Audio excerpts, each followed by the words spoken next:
hijrah itu merubah keadaan lebih baik daripada sebelumnya. Dunia yang terasa belum didapatkan akan diberikan, diakumulasikan. Akhirnya dapat.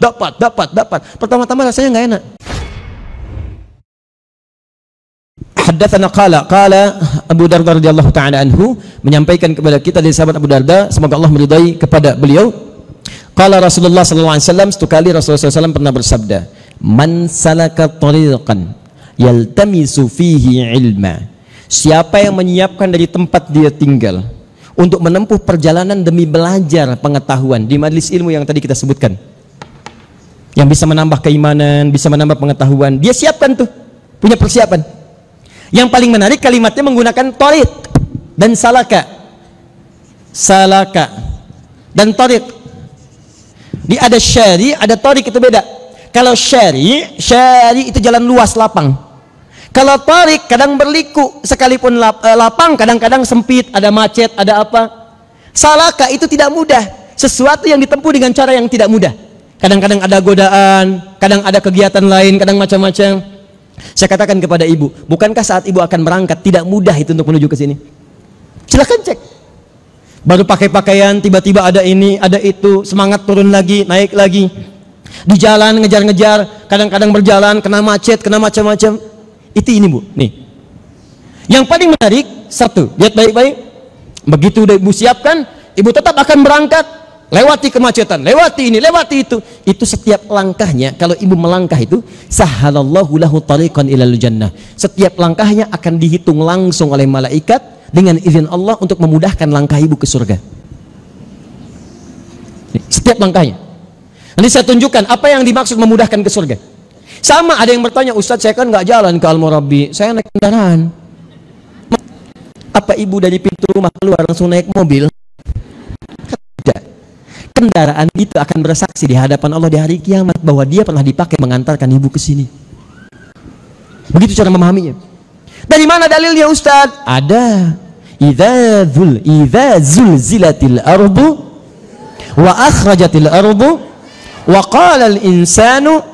Ayat keempatnya, yauma idzin tuhadditsu akhbaraha. Pada saat terjadi kiamat itu mulai akan dihisab, bumi mengeluarkan apa yang kita pijak, apa yang kita tinggali, maka semua benda yang pernah terkait dengan kita akan bicara kepada Allah, mengabarkan apa yang pernah kita lakukan dengan benda itu. Maaf bu ya, maaf sekali. Ini pakaian ibu, kerudung ibu akan bicara bahwa saya pernah dipakai oleh si fulanah ya Allah untuk salat padamu, untuk baca Quran. Saya bersaksi. Karpet akan bicara, termasuk jika pakaian itu pernah anda kenakan untuk bermaksiat, maka dia akan bicara di hadapan Allah. Di jari ini, berapa kali nulis status yang tidak baik tentang orang, dia akan bicara. Apa dalilnya Ustaz? Surat Yasin, al-yawma nakhtimu ala afwahihim wa tukallimuna aydihim wa tashhadu arjuluhum bima kanu yaksibun.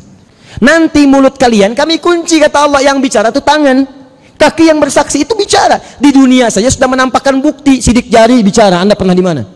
Itu di dunia, di akhirat nanti bicara betul. Saya pernah digunakan begini ya Allah, saya pernah digunakan begitu ya Allah. Ya Allah, saya digunakan oleh si fulanah untuk memasukkan ini ya Allah ke kotak infak, untuk memberi ini pada orang lain, berikan beras di ranca ekek, berikan baju ke orang ini, orang A, orang B, orang C. Itu bicara tangan. Termasuk berasnya bicara, tangannya bicara. Apalagi kalau kemudian diberikan dengan cara riya yang tidak dibenarkan, maka semua akan bicara. Tapi saya tidak ridho ya Allah saat diberikan dia riya. Dia hanya mengejar foto-foto ya Allah. Dia cuma pencitraan ya Allah.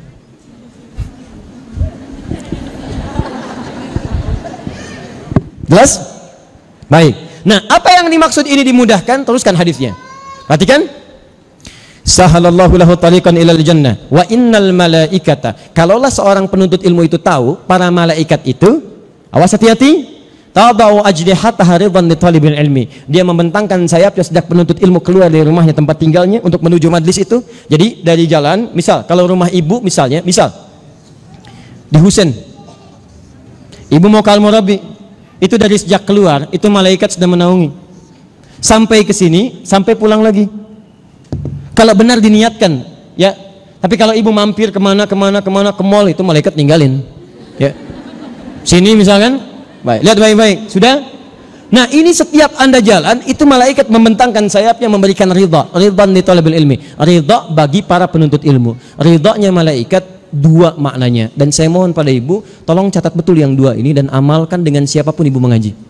Tidak harus dengan saya, mungkin ibu bisa mengaji dengan Ustadz Fulan, ya, atau ustazah fulanah dan sebagainya. Tapi saya mohon sekali, mohon, nanti kita akan saksikan satu masa bahwa apa yang pernah kita kerjakan itu akan terjadi pada kita. Ridho malaikat setidaknya punya dua arti. Satu, memohonkan ampunan kepada Allah bagi orang yang dinaungi itu. Memohonkan ampunan. Ibu tolong betul jangan terjebak godaan setan, Bu, ya. Tolong sekali. Saya pesankan dari sekarang, kalau bisa Ibu catat. Ibu dari sejak berangkat, Bu, sampai ke sini itu malaikat mohonkan ampunan. Kalau bisa Ibu isi dengan istighfar di jalan, Bu. Walaupun gak harus orang dengar. Astagfirullah, astagfirullah, astagfirullah, astagfirullah. Minta.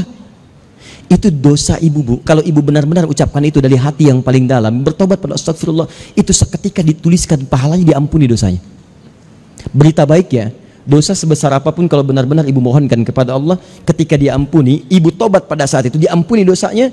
Dan qadarullah, misal saja Ibu meninggal di pertengahan jalan, belum sampai ke sini, Ibu mendapatkan dua keuntungan. Satu, dosa Ibu sudah diampuni oleh Allah seluruhnya. Yang kedua, Ibu punya amalan berjalan ke majelis ilmu.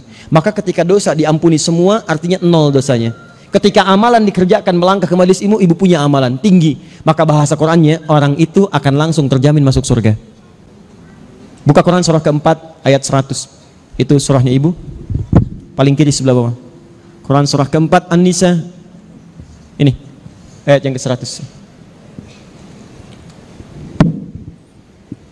Saya baca dulu ya. Wa may yuhajir fi sabilillah yajid fil ardi maraghaman katsiran wa sa'a. Siapa yang mau berhijrah, bahasanya indah, hijrah. Hijrah itu merubah keadaan lebih baik daripada sebelumnya. Maksud baik itu kebaikan yang disenangi oleh Allah, yang diridhai oleh Allah. Jadi kalau Ibu bisa berubah lebih baik menurut Allah, itu hijrah namanya. Misal, tidak harus pindah tempat ya. Tidak harus pindah tempat. Ibu bertetangga dengan masjid, tapi belum tergerak untuk ke masjid misalnya. Satu kali ada getaran pada jiwa, ingin ke masjid. Ibu berangkat, itu hijrah namanya.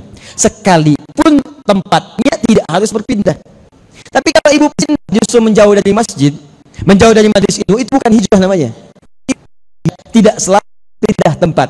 Kalaupun itu memaksa pindah tempat, karena di wilayah yang maksiat banyak, mau ke masjid susah, mau ngaji susah, pindah ke tempat lain yang lebih mudah untuk ibadah, itu pun hijrah.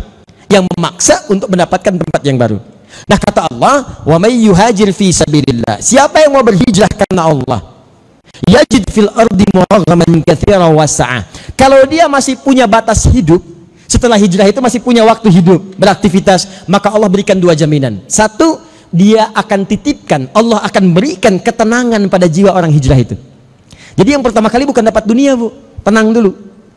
Ya, orang hijrah pas ke masjid udah berdoa, pulang-pulang kehilangan sendal, hilang sepatu, hilang dompet. Gak usah khawatir, cari dulu. Kalau nggak ketemu, kemungkinan cuma dua. Satu, tugas Ibu mendapatkan itu sebagai amanah selesai, maka sendal itu akan dihisab oleh Allah, dan hisabnya sangat luar biasa karena dia akan bersaksi dipakai oleh Ibu untuk ke sholat atau untuk ke majelis ilmu. Selesai, itu amanah. Tapi kalau kemudian yang kedua, kemungkinannya Ibu banyak maksiatnya, boleh jadi masuk ke dalam harta, maka yang haram kemudian dikeluarkan oleh Allah, yang halal akan datang sebagai gantinya. Karena rizki pencuri hanya selalu mengambil yang haram. Jelas? Nah, kalau Ibu masih hidup, maka yang pertama ketenangan. Yang kedua, dunia yang terasa belum didapatkan akan diberikan, diakumulasikan. Akhirnya dapat. Pertama-tama rasanya nggak enak. Nanti setelah itu rasanya karunianya luar biasa. Tapi maaf, wa may yakhruj min baitihi muhajiran ilallahi wa rasuli. Tapi ada orang yang baru keluar rumah, dia pengen berubah, saya pengen ngaji, pengen belajar, tapi tiba-tiba di jalan maut datang lebih cepat dari apa yang ia sempat nyampe ke majelis ilmu. Maaf, ini kalimat Allah, faqad waqa ajruhu 'ala Allah.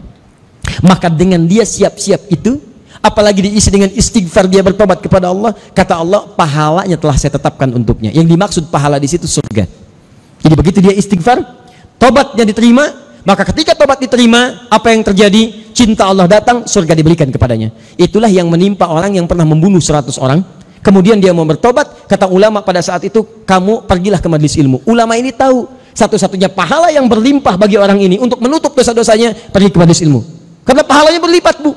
Maka ketika dia berangkat di jalan dia tobat, astagfirullah, astagfirullah. Begitu dia bertobat belum sampai ke majelis ilmu, meninggal wafat di tengah jalan. Maka kemudian Allah perintahkan, angkat dia, tempatkan di surga. Maksudnya berikan fasilitas surga di alam kuburnya. Itu. Saya pernah sampaikan ini satu kali dalam pengajian. Ada seorang pramugari. Tadinya cuma diajak temannya aja.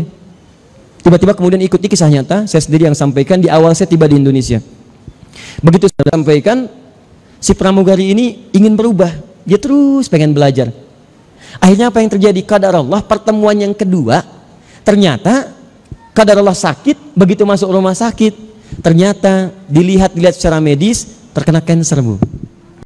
Bayangkan tuh, apa yang terjadi? Divonis oleh dokter nggak bisa keluar, harus di situ. Tiba-tiba temannya langsung menyampaikan, Ustadz nangis di belakang.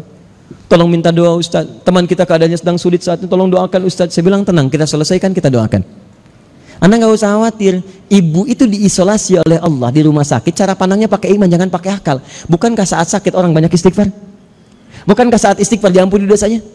Demi Allah saya katakan, teman kita itu sedang disayang oleh Allah, jangan kamu dulu keluar dari sini. Jangan jumpa dengan orang dulu. Saya khawatir ketika jumpa dengan orang lisan kamu bicara yang kotor lagi. Mata kamu melihat yang tidak baik dulu. Kamu di sini aja dulu. Kamu di sini dulu sampai semua diampuni dosanya. Begitu selesai kita ceramah, tiba-tiba di belakang tangisan semakin kencang. Anda kenapa, Bu? Ibu kenapa? Ustadz, ukhti fulana, saudari kita meninggal dunia. Inna lillahi wa inna ilaihi rajiun. Malamnya kami datang ke rumahnya, kemudian berkumpul teman-teman. Anda tahu apa yang terjadi? Demi Allah saya katakan, kurang lebih 15 tahun dia berkaya di profesinya. Temannya yang datang cuma 1-2, selebihnya karangan bunga. Anda tahu siapa yang datang? Cuman sekali masuk ke majelis ilmu. Yang datang teman-teman majelis ilmunya, yang datang suami teman-temannya. Wafatnya kemudian di malam Jumat, teman-teman sekalian. Datang di situ. Yang perempuan ahli taklim ini, taklim itu yang nggak dikenal sebelumnya. Kemudian suami-suaminya hadir semuanya. Saya bilang demi Allah, saya katakan beruntung perempuan ini. Saya pun belum tahu kapan dan di mana serta bagaimana cara saya wafat. Beruntung kau, beruntung kau, beruntung kau, saya katakan. Dan kita tidak tahu kapan akan pulang.